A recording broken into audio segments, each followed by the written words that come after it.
boy. Okay.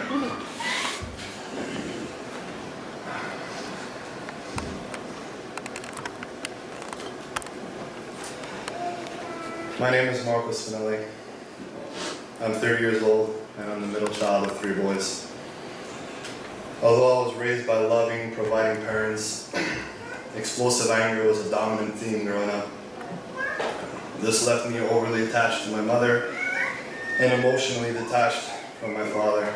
So when I was introduced to pornography, at 10 years old, it became my ultimate source of comfort, and it would be my best friend for the next 20 years of my life. Seeking comfort became ingrained in me from a young age, so I sought out only things that made me feel good, which led me to pursue alcohol, drugs, and women.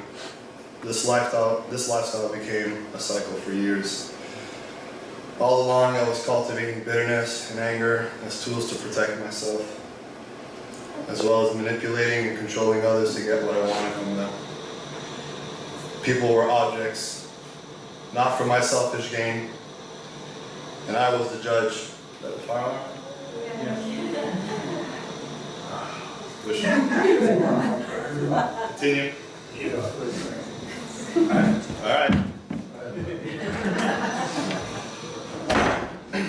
People were objects for my selfish gain, and I was the judge of who was worthy to be in my circle. I was later introduced to Christ, but I changed one environment for another. 6 months after becoming a believer, I went back to my first love of pornography, and I held on tightly for the next 9 years.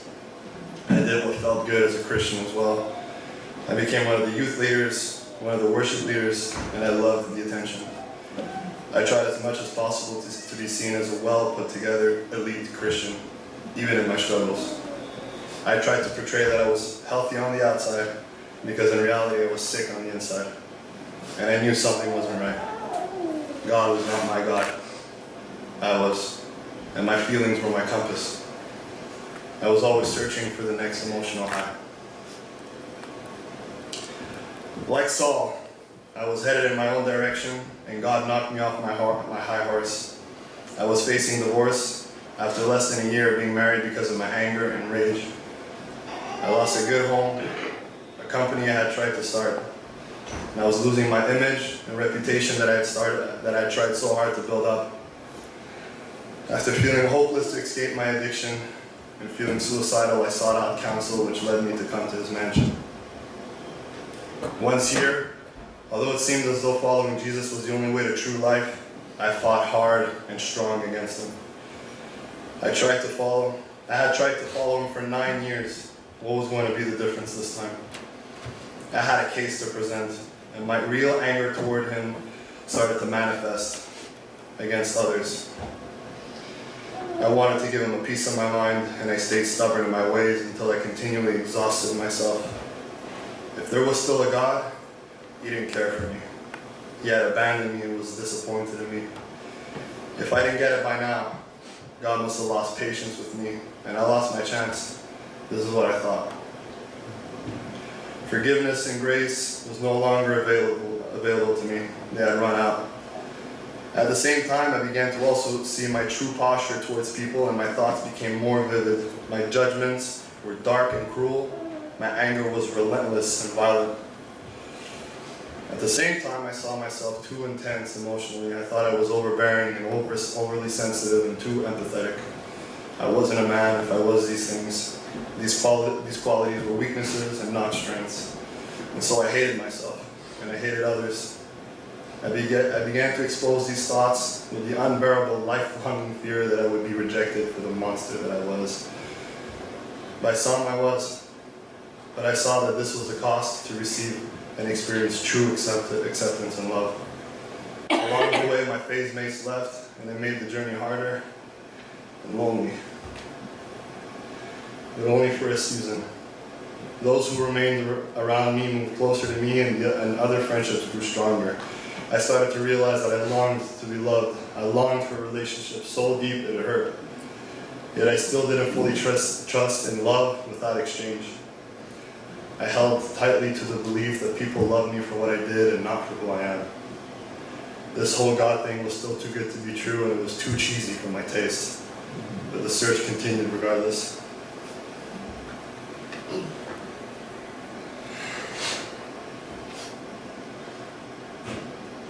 Three days ago in counseling, I sat in Nick's office, and we recapped the long, hard year here. Many moments and memories passed through my mind. There was undeniable change in me. Along the way, this was always hard for me to see, but I tried to remember the same person who walked in this place. I'm not the same person. What the heck happened? For the first time, I had a strong and deeper understanding that during my time here, people had been trying to show me Jesus. I felt faced with Jesus through people, and I liked it. I looked at Nick and said, Nick, I like Jesus. He's not cheesy. He's hardcore.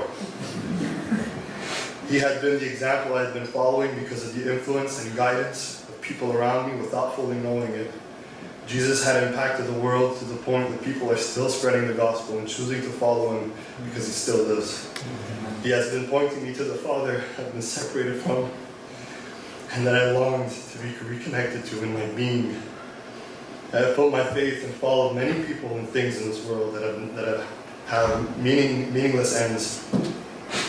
Mainly, I have followed my own selfish desires.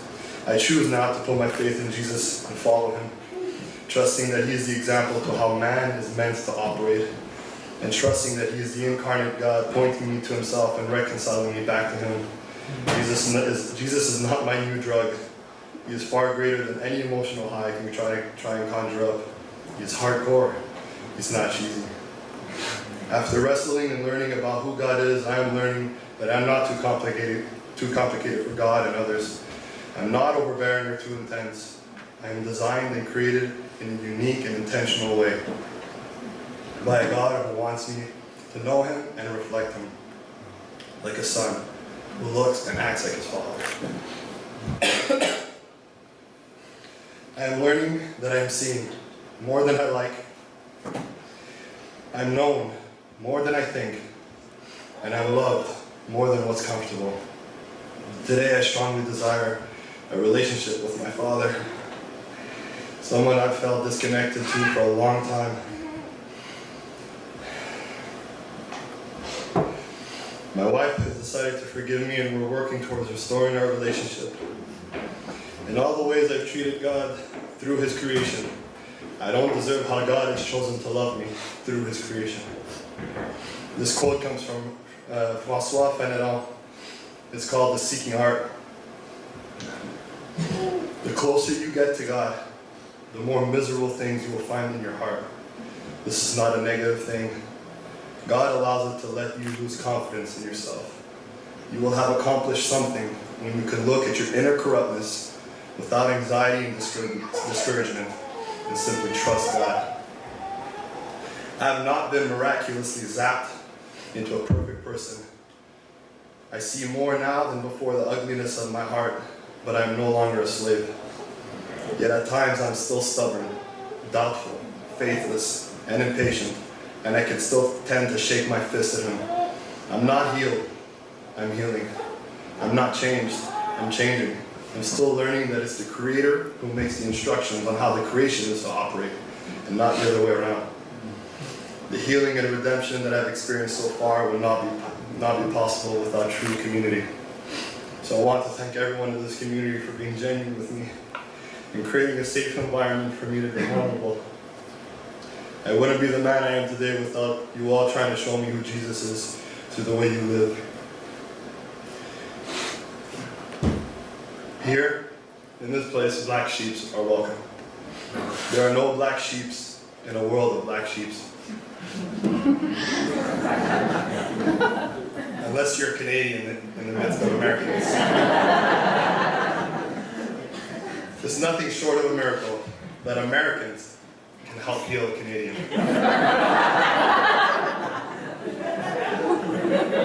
I love you all, and I leave you with this charge from Jesus that stuck with me throughout my journey here. In Luke 9, it's 23 to 25. And then he said to the crowd, If any of you wants to be my follower, you must put aside your selfish ambition, shoulder your cross daily, and follow me. If you try to keep your life for yourself, you will lose it. But if you give up your life for me, you will find true life. And how do you benefit if you gain the whole world, but lose or forfeit your soul in the process? Thank you.